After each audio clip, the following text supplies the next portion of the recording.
De retour entre nous exclusivement sur les ondes de TV Rogers, on va découvrir maintenant une œuvre qui s'appelle Bilembo. Et avec moi, son auteur, Freddy Bobo Moukine, je le dis bien. Oui.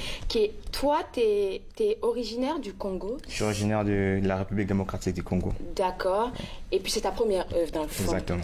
C'est quoi qui t'a poussé à écrire Je suis parti de Bilembo avec l'idée, parce qu'en Afrique, souvent on dit un vieillard qui meurt, c'est une bibliothèque qui s'en va. Oui. Et je me suis toujours posé la question, si ces vieillards-là ont écrit, oui, on va peut-être se dire que la bibliothèque s'en va, mais on va le consulter. On va aller chercher les manuels que les vieillards ont écrits. Et c'est ça même le titre de Bilembo, qui veut dire empreinte, trace ou signe. Donc c'est vraiment ce que j'ai dans les livres, j'y reviens sur ce qu'on peut laisser comme empreinte, comme trace dans la vie. Donc je suis parti de cette idée-là et j'ai ressorti le livre que je voulais que ça reste authentique. C'est pourquoi j'ai gardé le mot de Bilembo qui vient du Lingala. Bilembo, tu me dis que ça dit empreinte, ça veut dire empreinte. Et je vois sur la photo de couverture du livre, on voit des pas de quelqu'un, donc ça fait tout le sens là. Exactement. Et je sais que par exemple, ton livre, tu as écrit que se questionner sur le sens de notre existence sur Terre, c'est super important pour chacun des humains. Exact. Pourquoi tu penses que c'est si important, selon toi? Parce que, on va se dire, là, on est pratiquement de la même génération, on est assez jeunes, on cherche juste à vivre, à découvrir, mais s'asseoir pour penser de manière philosophique, là, il n'y a pas beaucoup qui le font. Parce que je me dis, on est quoi, 7 milliards d'habitants dans le monde, mais après, à un moment donné, on n'est pas appelé à vivre éternellement. Ça, c'est clair. Je me le dis toujours. Et la question que je pose directement au lecteur, que je veux profiter pour te les poser et poser au téléspectateur, c'est comment tu veux qu'on se souvienne de toi. Aha. Comment est-ce que le monde sera différent après ton passage ici à TV Rogers. C'est vraiment ça, c'est ça qui m'a vraiment animé à écrire mon livre. Et dans les livres, je parle des actions que moi, personnellement, j'aimerais mener dans la vie, dans le monde, qui vont rester. Parce que je me dis, ok, après mon passage, j'aimerais que les gens se souviennent de moi de telle manière. Et j'ai la possibilité de le faire déjà maintenant, de me préparer à le faire. Donc, c'est parti de là, cette idée du livre. On va pas t'ouvrir comme un grand livre au grand public, mais je parle d'actions que tu pourrais poser, qui pourraient laisser un bon souvenir de toi. À quoi tu fais allusion te concernant toi? Mais concernant moi, j'ai fait allusion peut-être à la jeunesse africaine, par exemple, où est-ce que j'ai dit, la jeunesse africaine a besoin de repères. Et quand je parle de repères, c'est des modèles, des gens qui vont donner espoir à une jeunesse souvent en désespoir, souvent perdue, qui ne sait pas où elle va, ou qui se pose beaucoup de questions. Mais quand on va faire bien, aujourd'hui, on peut rentrer peut-être plus tard pour dire aux autres que voilà, on était comme vous, on a commencé là où vous êtes et on est arrivé à tel endroit. Donc si on l'a fait, c'est que c'est possible.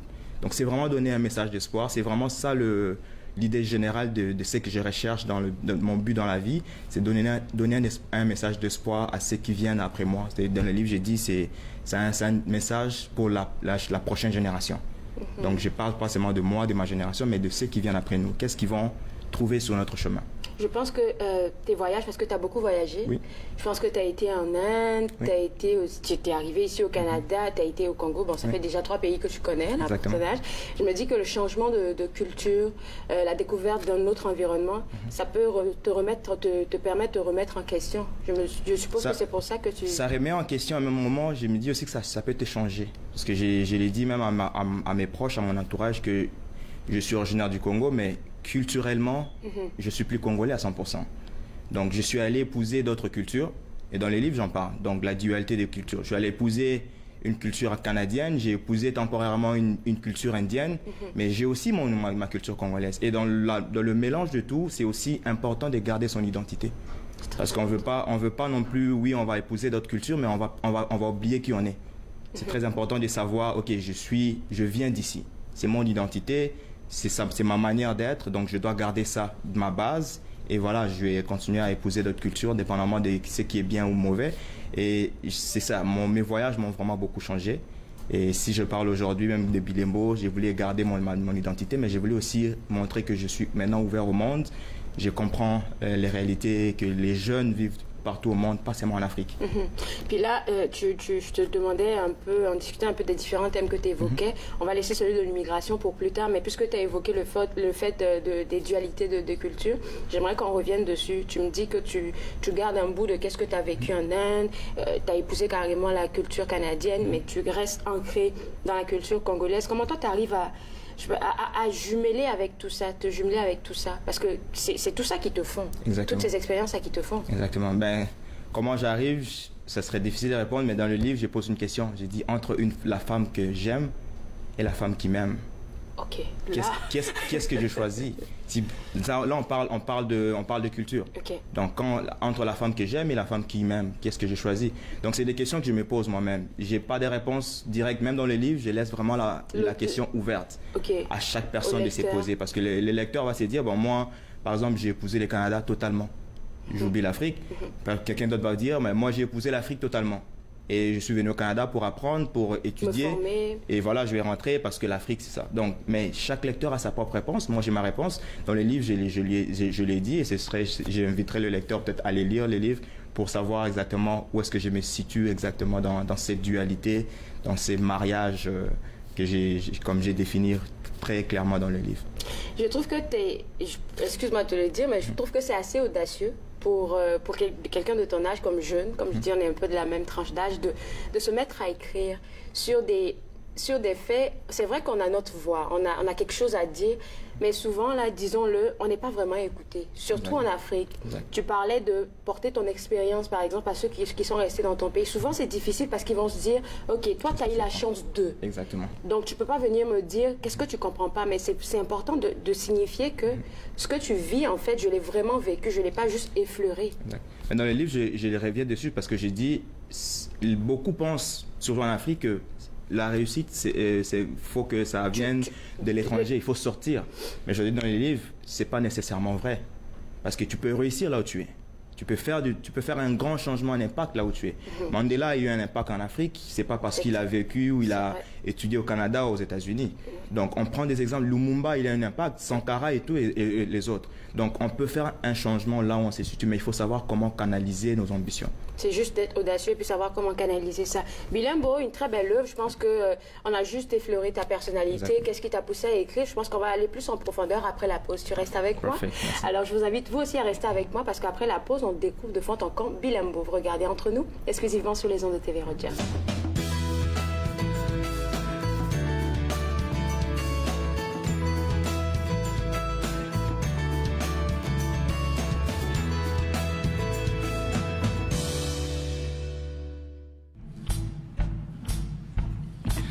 C'est pour l'amour qu'on a trouvé et tous les petits baisers, cette grande complicité quand tu me demandes de danser.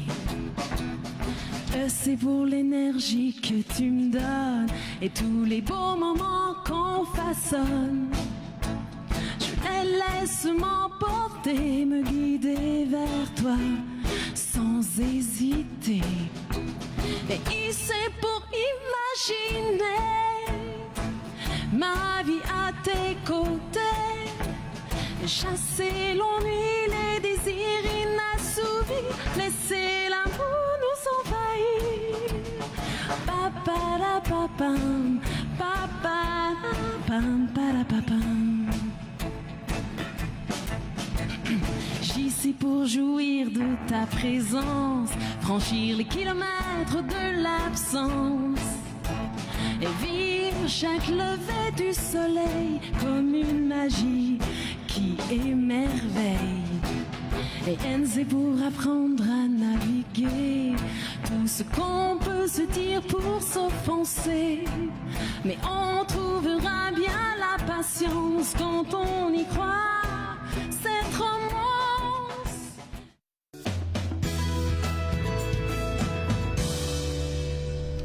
De retour à Entre nous, exclusivement sur les ondes de TV Rogers. On parle toujours de Bilimbo, qui signifie empreinte en lingala, qui est une langue parlée au Congo. Voilà, c'est ça, une langue parlée au Congo, pardon.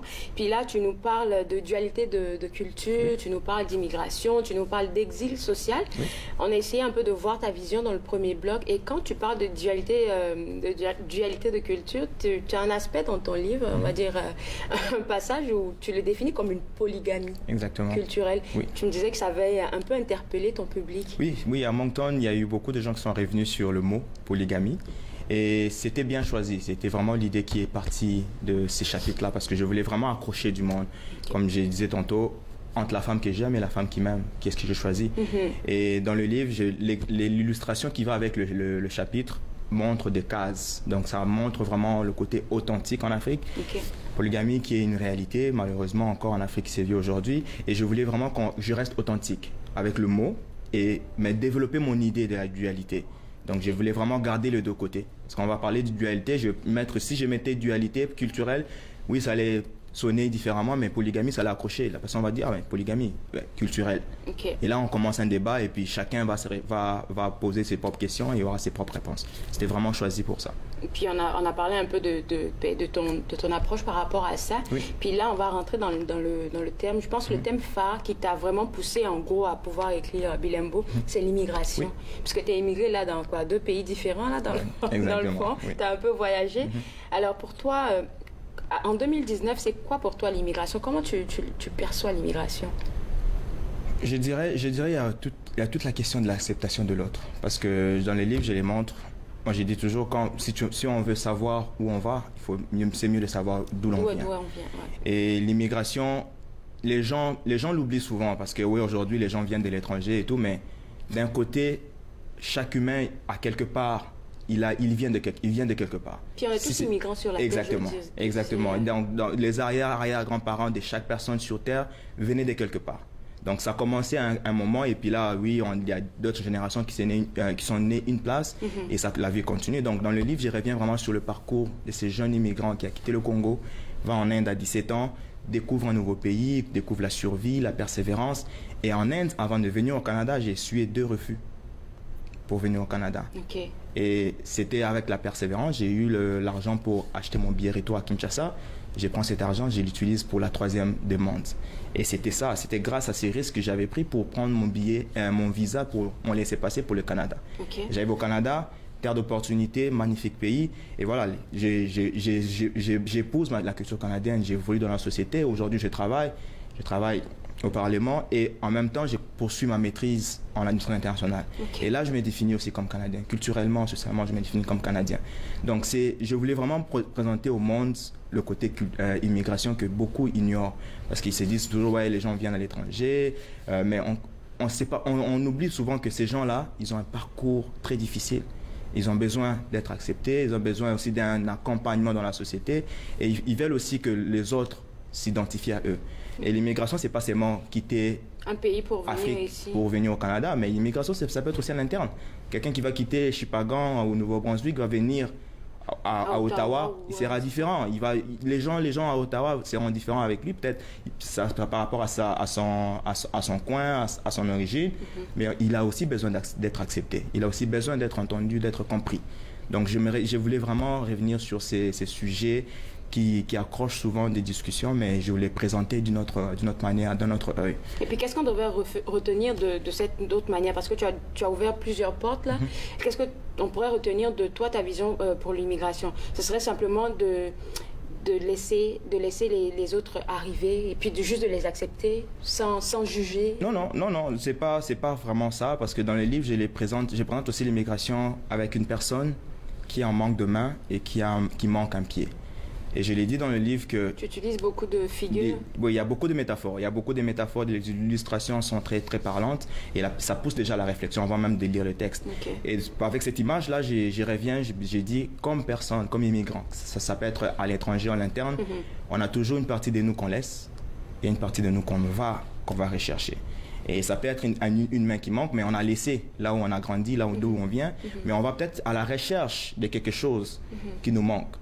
Et c'est à chaque personne de savoir, ok, j'arrive par exemple au Canada, j'étais à la recherche de quelque chose et je l'ai eu. Mais comment j'apporte ma contribution à la société. Parce que c'est plus, comme je l'ai dit, Bilembo, ce qui compte souvent, c'est notre contribution à la société.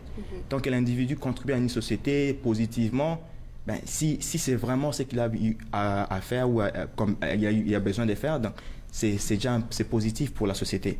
Et moi, souvent, quand je passe des entrevues, on m'a toujours demandé qu'est-ce que tu vas apporter dans l'équipe. Qu'est-ce que tu apportes de plus? Je reviens toujours sur le côté culturel. Je dis, j'apporte le côté culturel. Parce que oui, j'ai grandi au Congo, j'ai vécu en Inde, j'ai vu au Canada.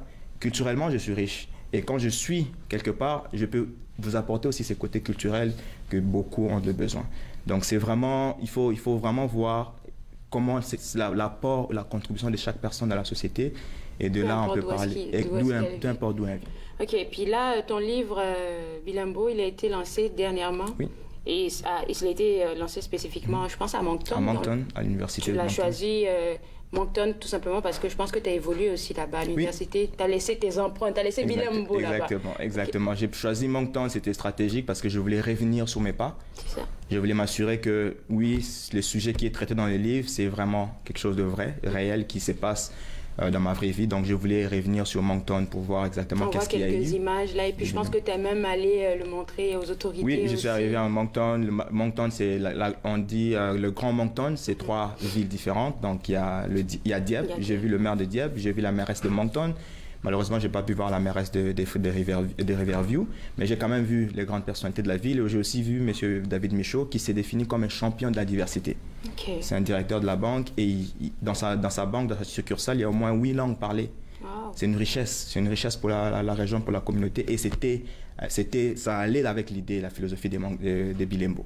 Donc c'était ça, Moncton, mon expérience. Ça a été bien accueilli par les jeunes de là-bas? C'était vraiment ça, comme tu as dit tantôt, c'est pas juste mon parcours, mais beaucoup se définissent dans ça. Ils se retrouvent. Et c'était vraiment un retour très positif, que ce soit dans la communauté locale d'accueil, que ce soit dans la communauté internationale. Il y a eu de très très bons retours, il y a eu beaucoup de discussions. Le lancement, j'ai eu beaucoup de questions.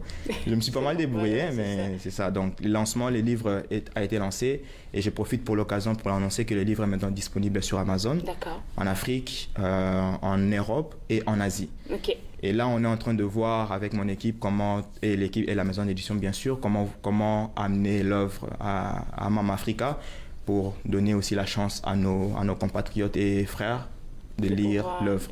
Ben, c'est vraiment gentil d'avoir partagé tout ça avec nous. Puis, qu'est-ce que moi je pourrais te dire si ce n'est bonne chance pour Bilembo? J'espère que tu penses déjà à écrire un deuxième, là. Ça... Ouais, c'est en cours. On y réfléchit et on dit que l'écrivain, c'est comme un soulard. Plus il écrit, plus il aura envie de continuer. Donc, je profite aussi de cette occasion pour te remettre ta copie. Oh, merci, c'est gentil. Une copie dédicacée. Merci beaucoup. J'ai la chance. Je veux savoir comment laisser mes empreintes, moi, sur la tête. Merci beaucoup, Freddy, et bonne chance encore pour Bilembo. Merci à toi. Alors, comme il a mentionné, Freddy, vous pouvez l'avoir sur Amazon. Puis, vous pouvez même juste aller sur Amazon, vous le prendre ou peut-être visiter son Facebook où est-ce que vous allez avoir plus d'informations. Alors,